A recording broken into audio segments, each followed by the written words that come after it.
My guest today probably needs very little introduction for anybody in the entrepreneur space. I first met my guest today back all the way in 2008 when he was in Beijing explaining about YPO and about scaling up. And he is the founder of the Entrepreneurs Organization. He's the author of an amazing book called Rockefeller Habits and Scaling Up, and also a new book called Start to Scale. I'm welcoming today Verne Harnish. Welcome, Verne. Jim, it's good to see you. Yeah, that was a while ago when we were together in China. It was amazing because it seems like we've both lived full lives. But what we're going to talk about today is what you've done with your life with entrepreneurship, but also in an area that people maybe don't know so much about you, and that's about biodiversity and what you've been doing with the Geoversity. So I'm really excited to hear how you've been involved in projects in Panama, and you're currently based in Barcelona talking to me today. Yes. So Vern, let's talk a little bit about, you and what your mission is to help people to scale. And then we're going to talk about this amazing Geoversity, Nature's University. Yeah. Well, you know what? I think I'd love to just jump into that. I think most folks can look up my background, but what drew me there is that, if you look at it, and we call Geoversity Nature's University, is that she has scaled so much further faster than us mere mortals. If you look at ant colonies and beehives, they have survived a millennial of pandemics and all kinds of things in a way much easier than what we've done. If you look at particularly the last pandemic. And so we co-founded with a guy named Nathan Gray. Nathan worked very closely with Mother Teresa. He then brought Oxfam to the United States. And then when the United States turned over the Panama Canal to the Panamanians, right in 1999, there was this rush of certain Panamanians who went into the jungles of Panama. And by the way, they're the closest jungles to North America, and began to clear cut. And I think you've got some video there that shows how it was clear cut. So we, through the generous gift of the Wheels, Colin Wheel and his dad, put up the money along with the Henson family, because the frog, Henson's being, the founder of Kermit the Frog. The frog is the kind of natural animal of Panama. And as you know, frogs are like the canary in the coal mine. When their population begins to decrease, we know that the biodiversity or the biome has become unhealthy. Anyway, we went in there, bought up 12,000 acres right at this narrowest part of the isthmus that links North and South America. So very important corridor for biodiversity. And we began to replant. In fact, I and my two oldest sons, they're now 28 and 26, we planted literally the first trees of millions that have now allowed us to regrow this part of the jungle. So anyway, that's Geoversity. And in short, we've been bringing leaders of companies down to the jungle. And you saw our new bamboo pavilion designed to look exactly like a bird, in order to really learn from nature what's required to scale. What a great story. And I wanted to raise this up because, as you say, most people can look up Verne Harnish and scaling up. And that's the Verne that most people know about. And that's why I was really excited that you were willing to share with me more about what you've been doing, if you like, with your own family, and also helping to give back. And it's geoversity.org, by the way, for anyone that's listening. And also on the YouTube channel, I've been doing a screen sharing, so you can also see that. Verne, and by the way, we became kind of another jungle location for Jane Goodall. So Jane has spent a lot of time there, and we're very close to the Mayo Clinic. So we've got the healthcare facilities if that was needed. And then James Cameron in creating Avatar. The company that was designing then the game around the latest Avatar used our jungles, studied our jungles as a way to make sure that they were real in terms of their representation of what it's like to be in the jungle. And then James Cameron's wife has the Muse School. You might have seen that listed as one of them. So we've really become the green campus for Harvard, where I have my latest appointment, for Stanford, and James Cameron's wife's Muse School. And so we've got some really cool folks. Leonardo DiCaprio is deeply involved in a foundation that has funded a lot of our work down there. And so it's become kind of again, we consider it the most accessible jungle to North Americans to do this kind of important work. Vern, it sounds like it's become really a beacon for Yeah. getting to be closer to nature, and a really wonderful place for people to go and also to take some of the learnings from nature. What stimulated the desire to get involved with this? Because you've had a very successful practice. You've lived in obviously in America, but also you've been based in Europe. I know, and you travel Yeah. globally. Yeah. What motivated you to get involved in Geoversity? Well, it was like everything in life, it was a chance meeting.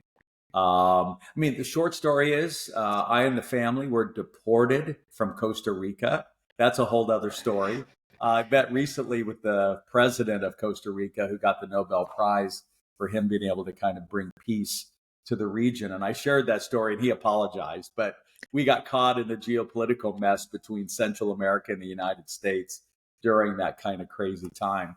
So we got deported. So we were getting ready to do some things in Costa Rica, and we're like, let's go to Panama instead.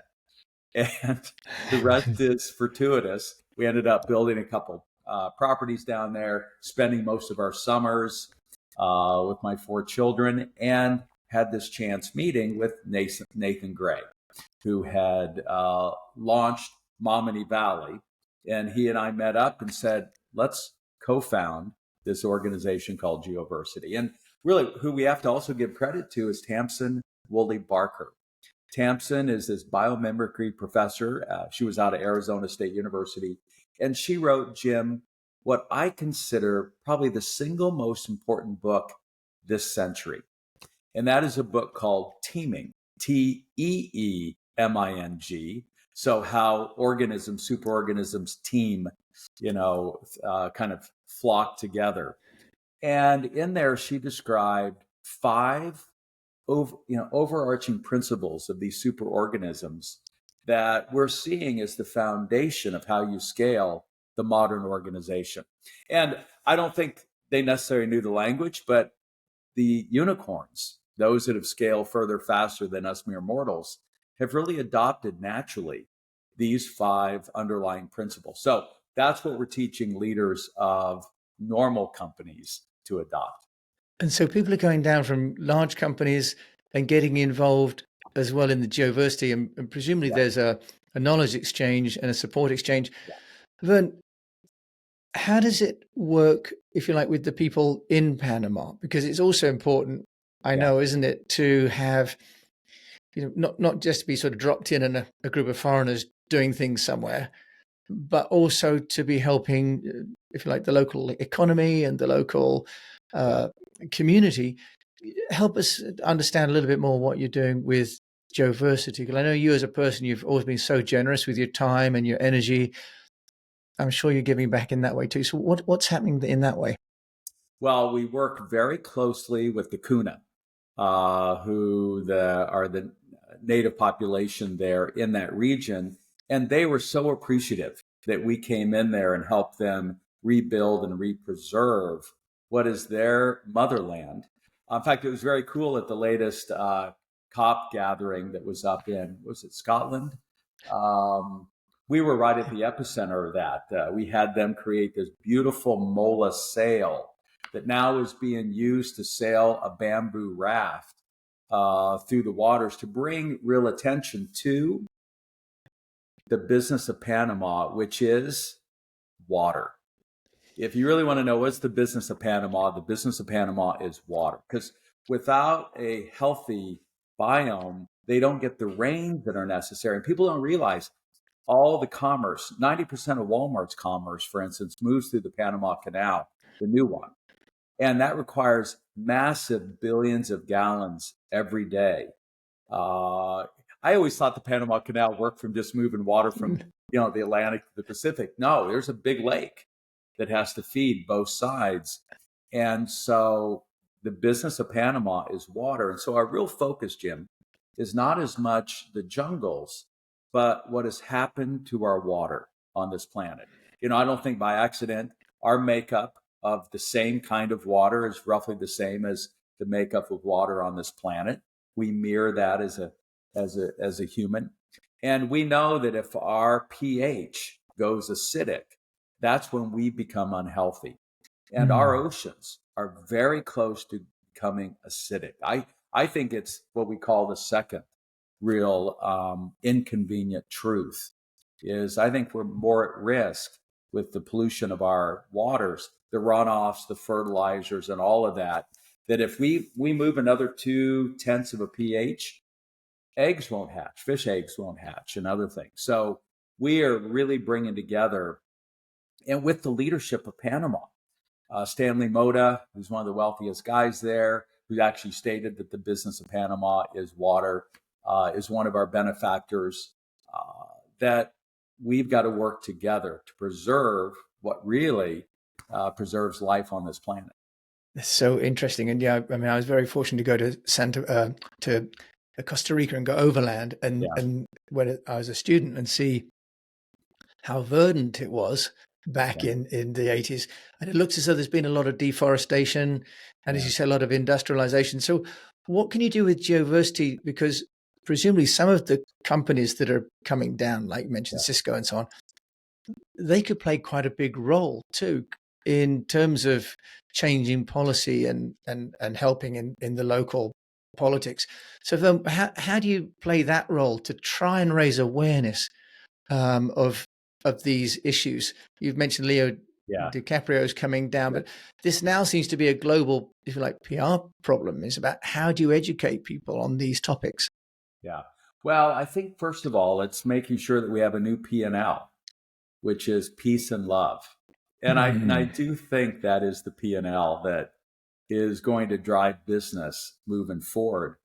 And there's a lot of leaders who understand that and believe that, and that we are all part of one ecosystem, and it does us no good to pollute that ecosystem. And so anyway, we're really getting people focused on the water side of our ecosystem. That's interesting when you say the water. So, what can we do from a practical point of view as businesses? When you say getting them focused, what sort of Yeah. work are you helping them to do, and how are you using the Geoversity as a platform for sharing that? Yeah. Well, your investments really speak loud. And so I'm the second largest investor, along with a good friend of mine, John Ratliff, who runs our coaching organization, in a company called Holganix. In fact, we just got Richard Branson on board and involved with the organization. But we're essentially working to get rid of most of the fertilizers on the planet. Fertilizers have done to Mother Nature's gut biome, what antibiotics have done to us. And this Holganix product, I kind of refer to as the probiotic from Mother Nature. And it goes in there and revitalizes our biome. And the result of crops in terms of root length, quality of produce, reduction of the nematode challenges that farmers have. And we've gone from a few acres to millions of acres to on the way to tens of millions of acres. Richard Branson's helping us get it spread throughout Africa.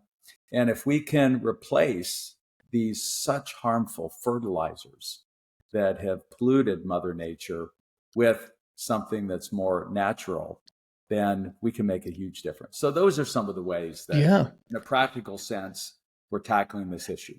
and how do you pronounce it? Holganix? Did you Yeah, say? Holganix, because it's the runoff of these fertilizers into our rivers that then feed into our oceans that is what's really killing the biome, again, like the antibiotics have done to us. Okay, and then for anyone that's interested in following this, which I'm sure Yeah, I'm having my breath taken away as well by what you're doing, Vern. It's Holganix there it is. dot com. Yeah. Build soil health, reduce fertilizer, and boost crop yield. So And you by the can, way, the founder, Barrett Ursick, was a student of mine at that MIT program that I founded for EO. today called EMP, the Entrepreneurial Masters Program, which they still let the old man come in and kick off every year. But Barrett built one of the Northeast in the United States' largest lawn care companies. And he himself recognized just pouring all of these fertilizers onto these lawns and golf courses and other things just wasn't the way. Yeah. And that he needed to find an alternative, and he did. And he's done all of the science with all the top universities. He's backed it up with all the research, and he's really gotten a bunch of now top farmers starting in the United States on board. Because look, at the end of the day, people know that it's not good for us to kind of, if we would, kind of poop in our own nest, so to speak. And Yeah. that's what we're doing with this fertilizers. Well, with the fertilizers and, if you like, some of the other stuff that's coming up at the minute, how do you help companies to sort of communicate the value of doing good, being, you say, peace and love? Because there is a short-termism, isn't there, Verne, that people pursue in the stock markets, but you're taking a much more holistic and long-term view. Yeah. But you know what? Hey, the short-term gain from Holganix is so immediate that it's been selling itself through word of mouth. And we're actually, our distribution channel is local farmers. And we find a leading thinking farmer in a particular area, and it's the wisdom of the crowd. They all communicate, and if within a year you're getting higher rates of production, lower costs, look, we've got an economic solution that is superior to the amounts of fertilizers we've been pouring onto our earth. It's been an easy sell. But from the perspective of, my show around getting noticed, it's interesting, your strategy for distribution. I guess that's why I'm asking you that. So you found thought leaders, and you've gone in, and what have you done? Given them product to try first, the Holganix, and then they experience a full season and become ambassadors for the program. Is that how that's working? They do, and it's, we have a company in the U.S. called Amway, kind of a direct distribution model. Just like Tupperware and some of the other things. So the farmers themselves then become the distribution channel. And so it's the wisdom of the crowds, which we've learned we can trust more than we can the experts. So it's wonderful. I mean, you've always been an amazing entrepreneur, and then you've taught other people, including me, by the way, of course, to be entrepreneurial, and then now taking it to a much bigger platform, Verne. That's, well, frankly, inspiring, isn't it, really? Yeah. And where do you see the challenges of getting more people to get involved in, for example, Geoversity and what you're doing with Holganix? Where do you see the challenges?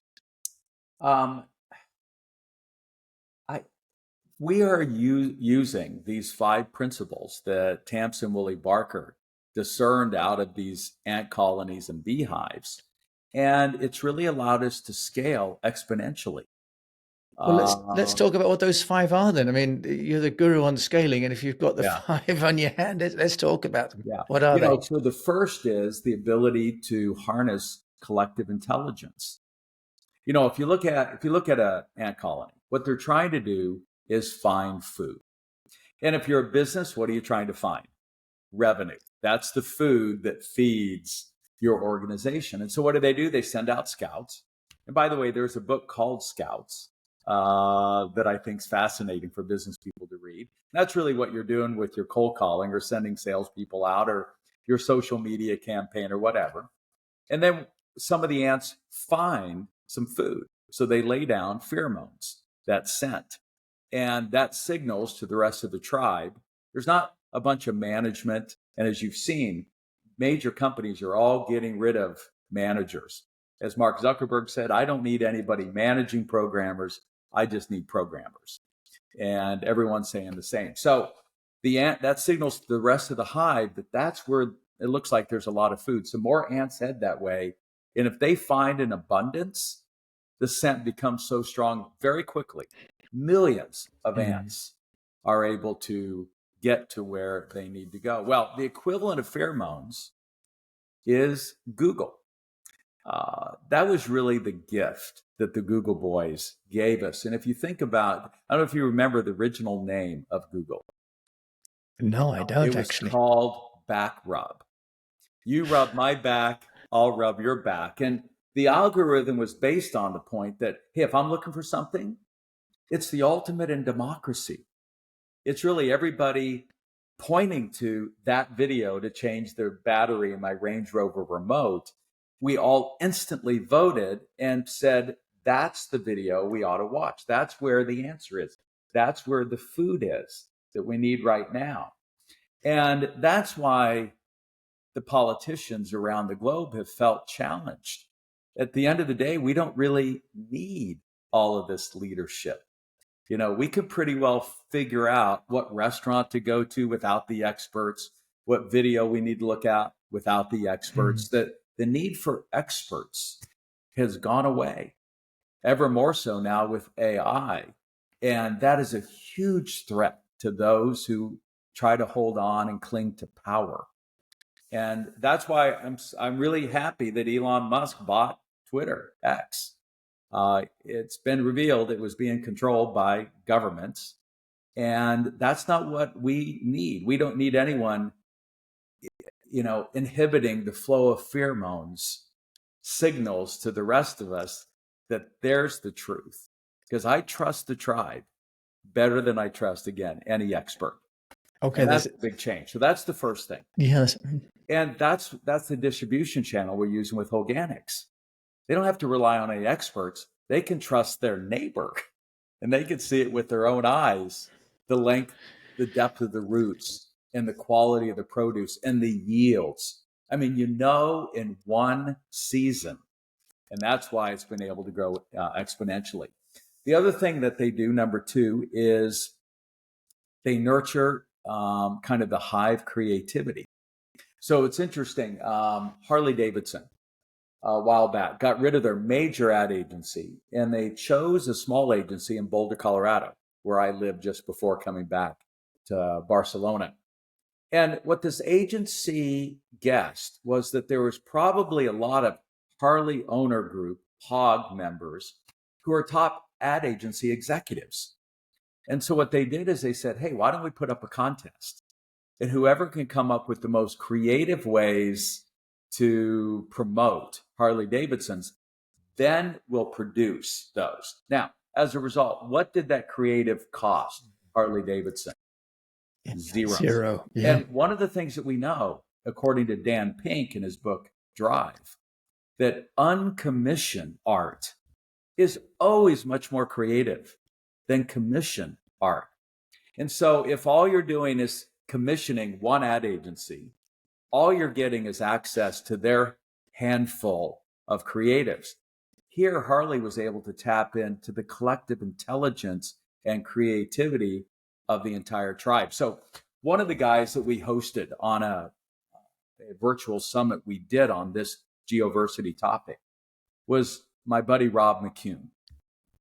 So Rob bought a gold mine in Vancouver, or up in Canada. He lives in Vancouver.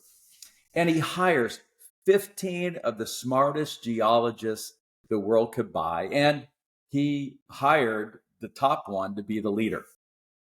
Jim, they couldn't find an ounce of gold. And in fact, when Rob went down and interviewed the 15 geologists, what was inhibiting it was the guy he brought in as the leader, the expert, who knew it all, didn't want to listen to anybody. That's the problem. Power corrupts. Absolute power corrupts absolutely. That's what gets in our way of transcending our consciousness, if you've read any of those kind of books. Yeah. And so here's what Rob did instead. He said, I'm going to turn it over to the crowd, to the tribe. So he put up all the geological data they had, and he put together what was called the Gold Corp Challenge. Any team around the world that could find a clever way of modeling our data in a way no one else had ever thought of. If you can find 6 million ounces of gold, you'll win $500,000 Canadian dollars. Months later, 1,000 submissions from teams all over the world. You couldn't hire those people. 2 teams that teamed up in Australia, about as far away from Canada as you can be, won and split the prize. It was a team in Sydney and a team in Perth, who, by the way, the leaders of those two companies happened to bump into each other in the waiting room of a big mining operation in Canada. Look, I mean, mining in Australia is more sophisticated than probably any place else in the world. They said, "Did you see this crazy guy in Canada's Gold Corp Challenge?" He goes, "Yeah." He said, "Why don't we team up and see if we can win it?" Well, they did. And Jim, they found $6 billion worth of gold.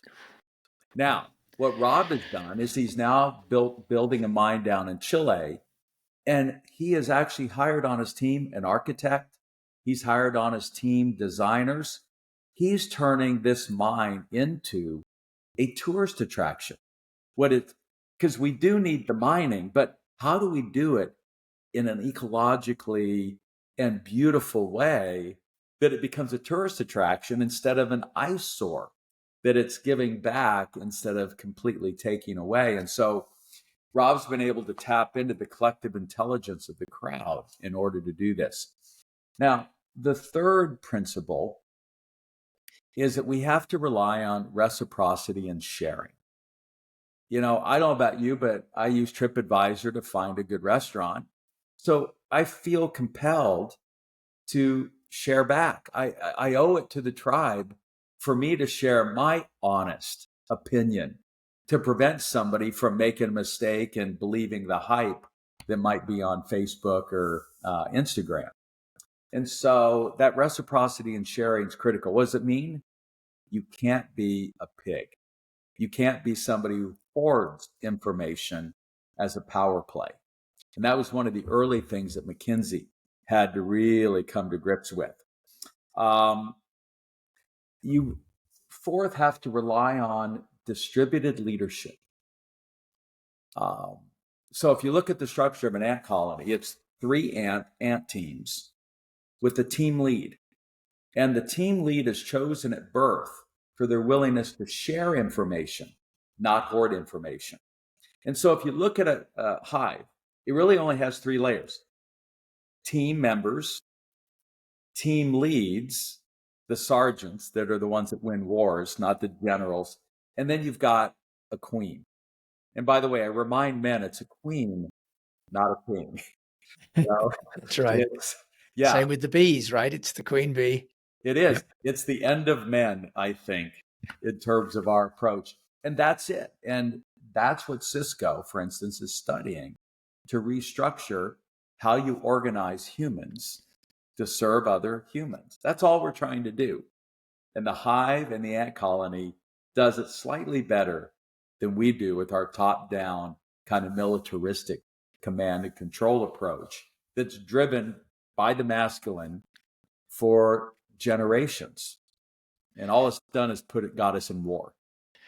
So it's interesting. And underpinning, it seems, all of that is the technology of communication becoming ubiquitous, right? That actually the common theme to all of this, whether it's the pheromones, is that the democratization of information means that you're not tied to the location or the individual. As you say, you can reach out to people in around the world to get a problem solved. And they come together for that project and then dissipate. Yeah, my mentor, Tom Peters, who was kind enough to endorse my first book, he was really the first to say that all future work will be organized like the movie industry. If you think about it, this never before ever assembled group of independent contractors all over the world, actors, actresses, cameramen, whatever, sound, come together. You see the list at the end of a movie. It's a mile long. And then they spend $100 million over a year. And then they make or break it over a weekend, and then you disband and you come back together in a different form and shape to do it again. But that is why freedom of speech is so sacred. Anyone who wants to stop what they think are the crazy ideas, that's the problem. I I trust us to figure it out Yeah. more than our leaders. And so that's what really, if you want to look at our the election in the United States was ultimately all about, which was what Elon Musk is pushing. We've got to maintain our ability to communicate freely with each other as individuals and not be controlled by others. And that's what's critical for the health of a hive or tribe. And it sounds as well that's critical for the planet too, Vern. If we have the collective understanding about what we're doing to the planet, That's right. bring us back a little bit to the Geoversity, that Yes. what you're doing is creating a hive of information activity Yes. that people can go to and and get skills and then go out around the world and then build their own projects presumably as well, You right? got it. Which is what you're also doing. And then the fifth principle is that these systems, Jim, are regenerative.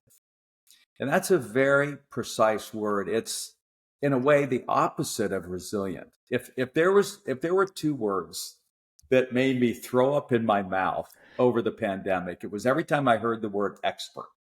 Expert says, I knew we were being fed a bill of goods. I would rather trust the hive than any expert. Number two, every time I heard the word resilient, I just it depressed me because what Why? Yeah, resilience what why does resilience? resilience implies, and here's the analogy. Let's say you're a superhero and you've got this shield. If it's a resilient shield, then as it's taking hits, it's breaking down, but what you hope is it lasts long enough and you last long enough to survive that battle and then heal yourself, repair yourself to go, do it again. A regenerative shield is one that as it takes hits, it gets stronger. And that's it. And that's what Mother Nature does. She gets stronger, not weaker, from the chaos, from these episodes. So people say, all right, Vern, give me a practical example as a human. Well, let's start with our bones.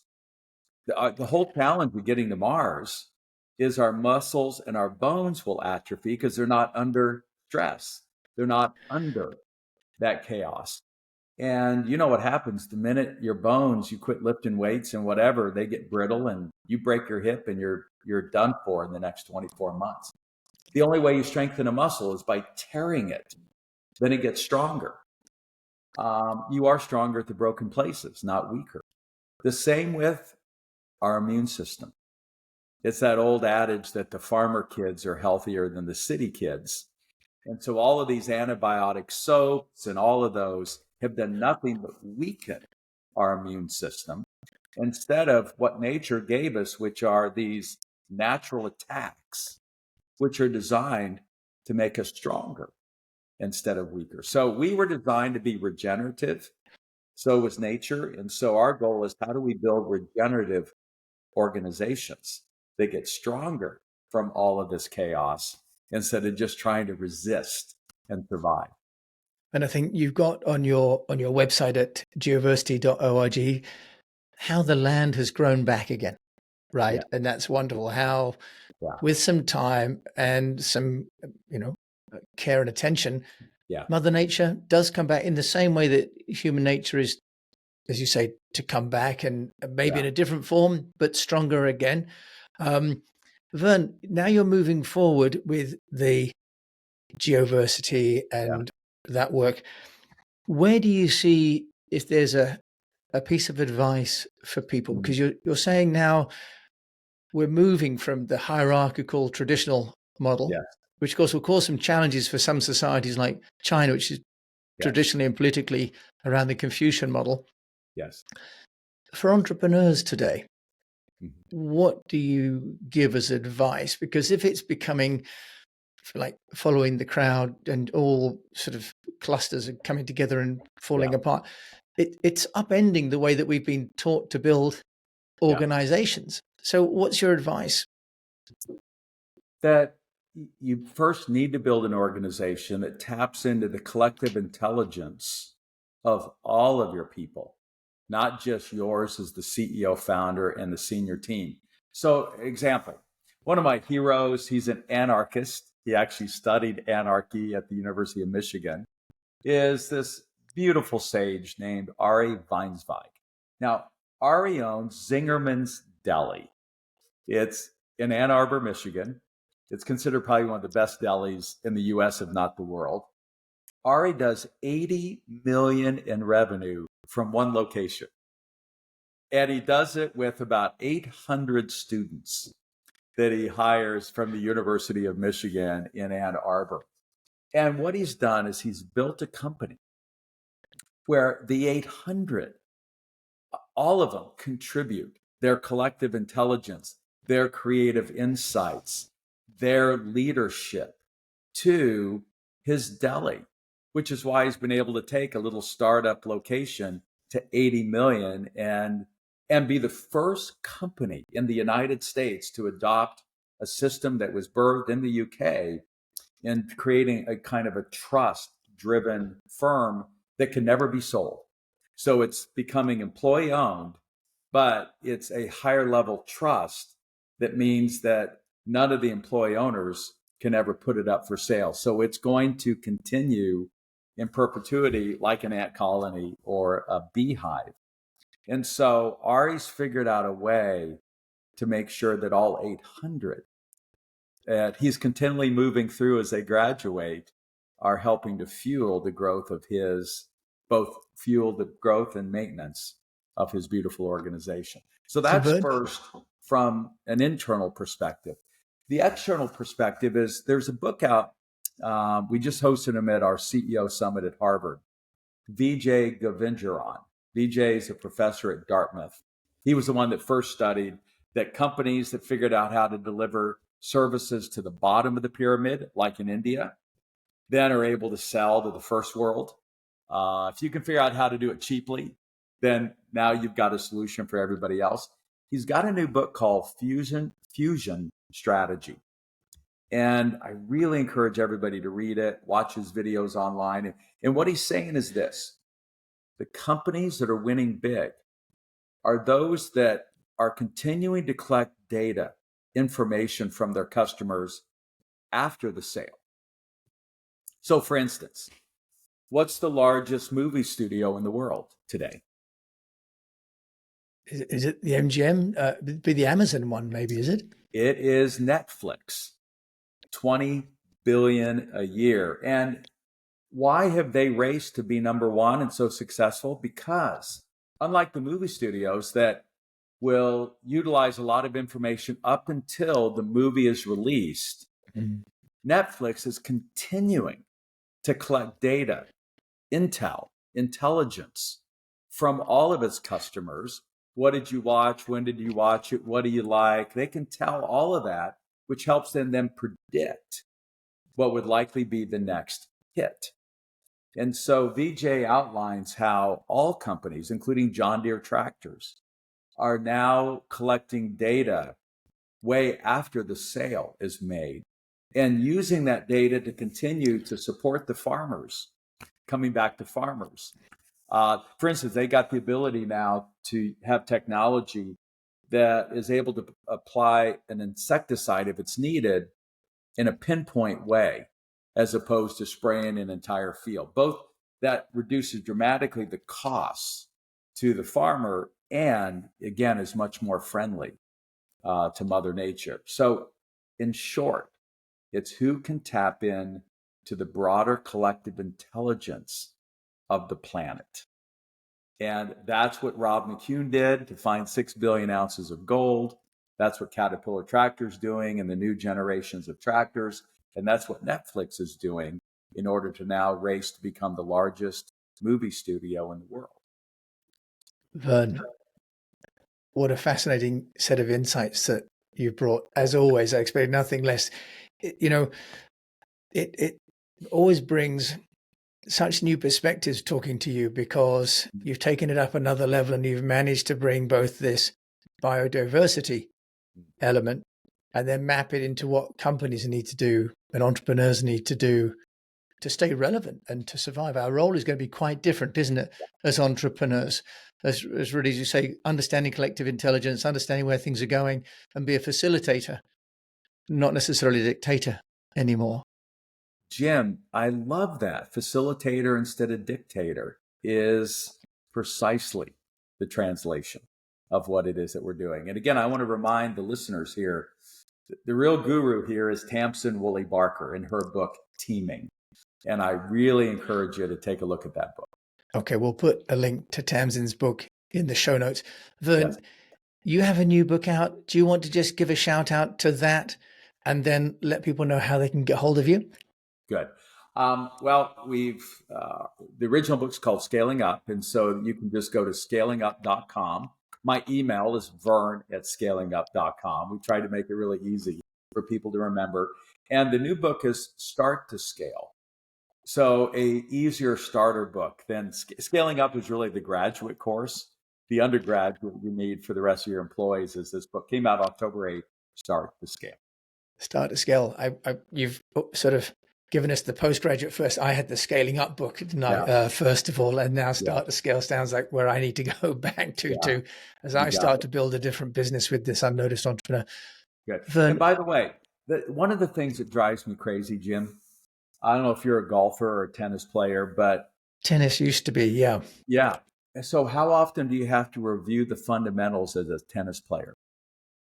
Like every stroke. Every stroke, yeah. And same with golf. Yet in our world, people say, oh, I read that book 10 years ago, as if you mastered it with one reading. I'm going through Elon Musk's book, the one that Walter Isaacson wrote, for a fourth time. I mean, there's such wisdom in a guy that has done what he's done with SpaceX and Tesla and the rest. I'm going through Walter Isaacson's book on Steve Jobs for a second time and picking up so many ideas that I missed the first time. So I'd rather, your listeners pick a handful of books and continue to review those, like the grip you do on a golf or your grip on a tennis racket and the swing. It's the fundamentals that we've got to continue to review.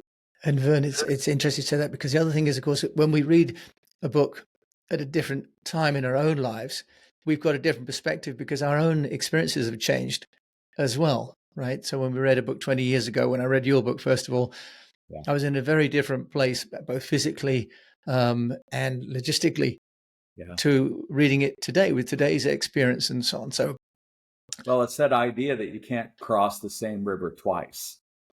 It's and by the way, that was one of the big changes I made from the old editions to the new. We had this old analogy coming back to nature. We'll finish up with maybe this.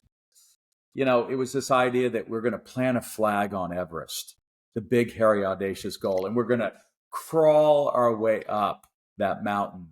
We're going to take that hill, which is a very militaristic kind of idea. And then I came to realize, which way does nature move?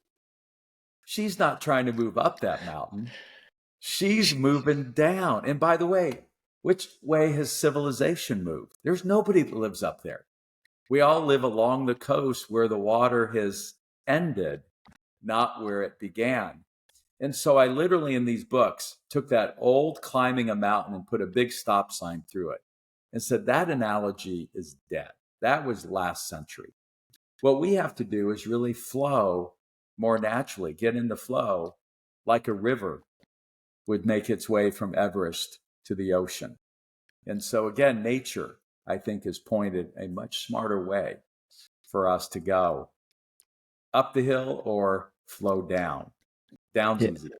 Yeah, and I think, Verne, as we all get sort of longer in life too, we realize that some of those slightly more burdensome going against gravity experiences, yes, they're kind of counterproductive, and actually getting closer to nature and closer to the things that matter. As you say, the P&L, the new, peace and love on the balance sheet, actually becomes the real wealth, doesn't it? That the other things are kind of transient, and the cost of them actually can outweigh what we thought was the benefit of them. So, and one of the benefits of long relationships is it's wonderful to be able to have you again in conversation.